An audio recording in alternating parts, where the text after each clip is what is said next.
Hello and welcome to a Smurd P video, and today we are looking at X-Men The Trial of Magneto. And this is, whoops, sorry, I'm just knocking my camera while it's getting into a comfortable position. If you like my stuff, please subscribe to my channel. So let's get on with it. So nice artwork for the cover. I didn't think about getting any variant covers for this. Immortality is just a life sentence with a more pleasant Vinya. Everlasting life is a terrestrial purgatory. Wanda Maximoff said that years ago, apparently. And from parties to funerals, issue 1, Dao M for Wanda. I wonder if there's something interesting about that. Trying to, I don't know, tease us with some sort of cryptic clue. Writer is Leah Williams. I'll be honest with you, I've never heard of Leah, so was looking forward to, I guess, reading some of her work. Lucas Wernick is the artist. Color artist is Edgar Diego. No, I apologize. I think I've said that completely wrong. We've got VC's Clayton Cowles on the letterer, and Tom Muller is on design. So, the story begins with X Factor doing what they do, investigating deaths, and the death of Wanda Maximoff. X Factor, they're sort of supervising, and there's a bit of conflict between them. You're security, we investigate murders, etc. And we slowly start to gather the clues, because nobody knows why Wanda's dead, but apparently there is a struggle. She is contained by some sort of Magneto cuffs behind her back. One thing that Northstar said in the last page was she's a very powerful sorcerer, so how does this happen to her? We also discovered that she was badly dragged from behind. And she also had blood under her nails, which were her blood, because her throat was being suffocated by some unknown. And basically, all these little things lead to Polaris figuring out that the death was supernatural and magnetization. So ultimately, quite simple, Magneto killed her.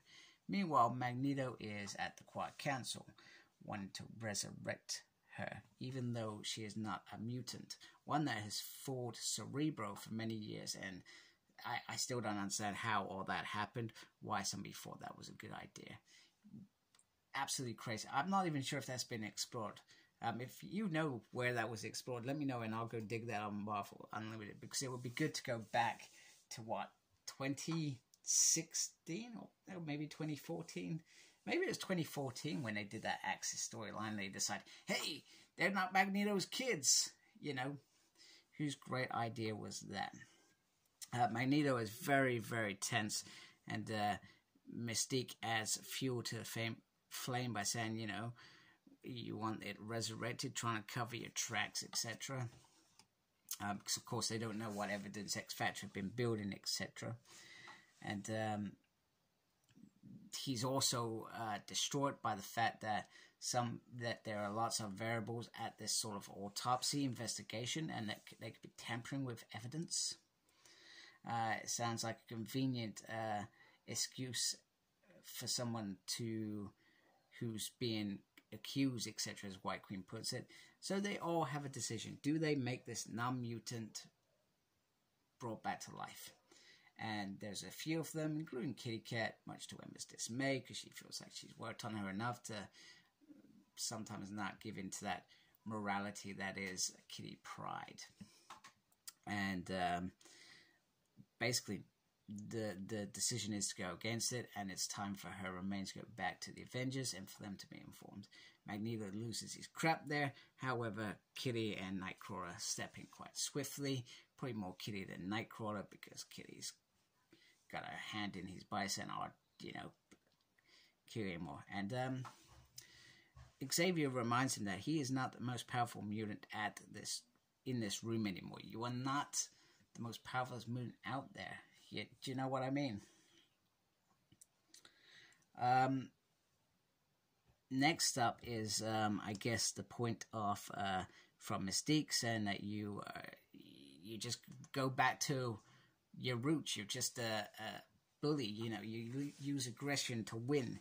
There's nothing more to you, Magneto. Well, that's quite a statement there, really. I feel like that they've done Magneto well over the years, but he does refer to this mode, doesn't he? So has he grown?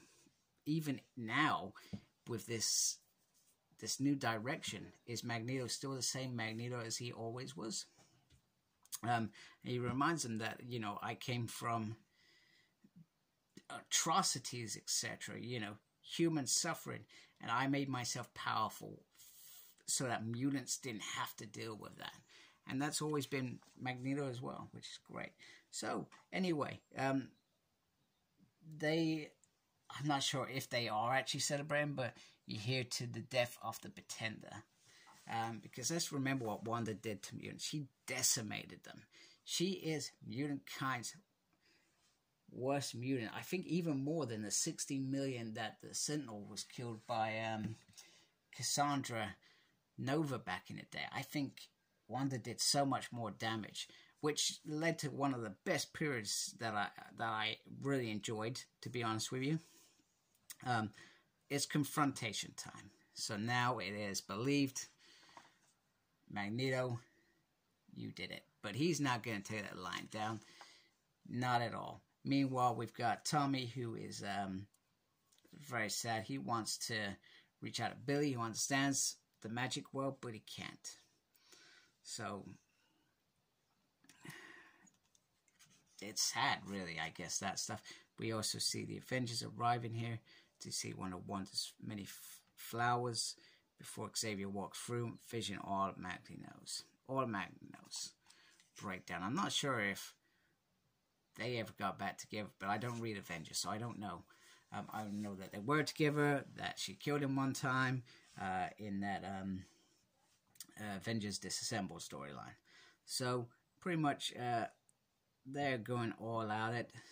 Pretty much Wolverines don't have any luck there, but Daken has wooden bones, so he can get in there. However, Magneto does not need that. He calls out Cinch to show himself because he believes that Cinch is using some of Magneto's powers to fight him. However, it is Polaris who confronts her father, and Magneto once again refers to sorts by belittling his daughter by saying, you know, you're unhinged, inconsistent, you never be one of the great players, and you know, he almost kills his own daughter. So he always reverts back to this type, and you feel like, why haven't we got past that? Do you know what I mean?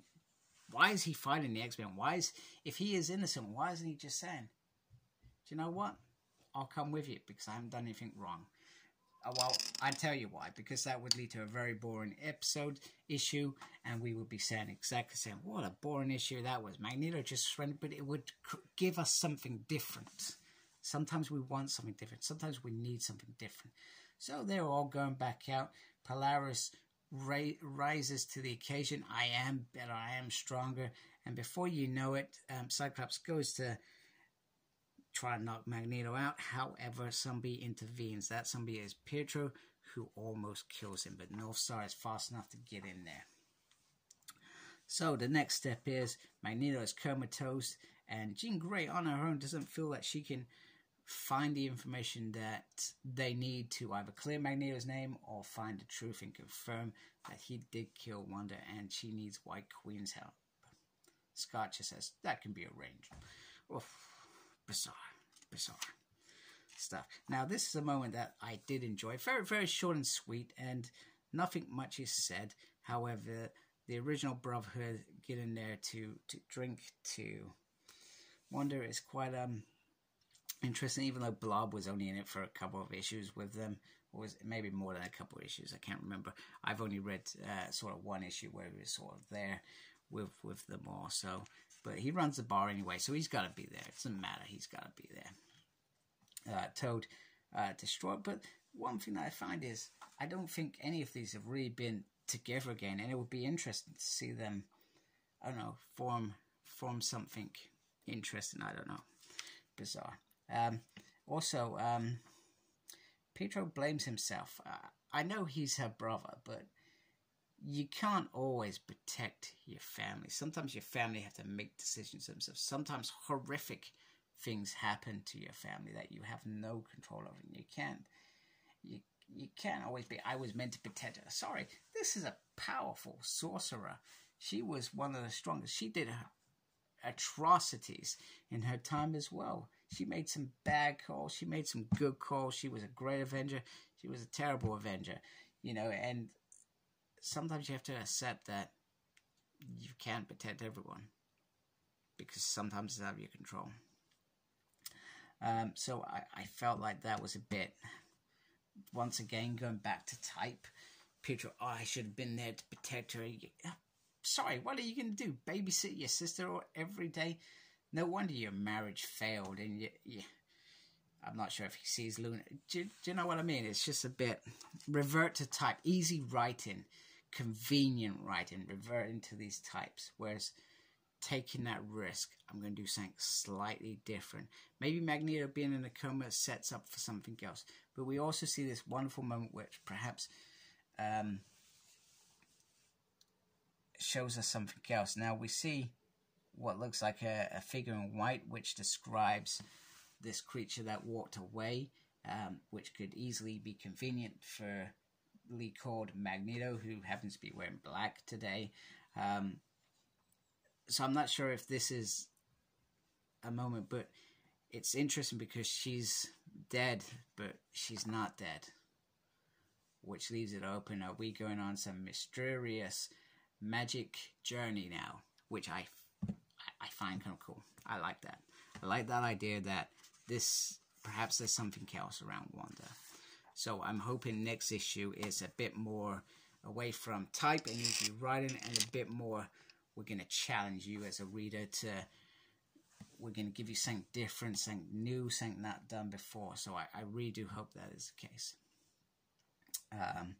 So thank you for watching. I hope you've enjoyed that. This is,